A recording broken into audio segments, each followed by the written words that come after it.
محمد رسول اللہ والذین معه اشداء علی الکفار رحماء بینہم تراہم رکعا سجدا یبتغون فضلا من اللہ ورضوانا، کہ محمد صلی اللہ علیہ وسلم اللہ کے رسول ہیں اور ان کے ساتھ جو لوگ ہیں وہ ایسے ہیں کہ کفار پر بہت سخت ہیں اور آپس میں ایک دوسرے کے لیے بڑے رحم دل ہیں۔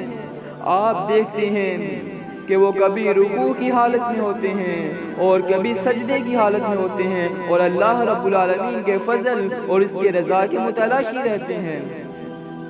اس آیت کی موجودگی میں کیسے کہا جا سکتا ہے کہ ایک صحابی دوسرے صحابی پر ظلم کرتا تھا؟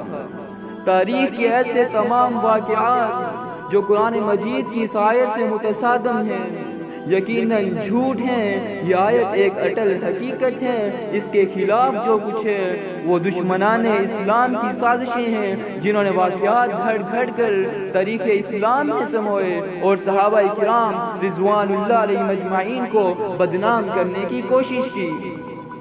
اللہ رب العالمین سے دعا ہے کہ اللہ رب العالمین خلفائے راشدین کی محبت، اہل بیت کی محبت اور تمام صحابہ کرام کی محبت ہمارے دلوں میں راسخ فرمائے، آمین ثم آمین۔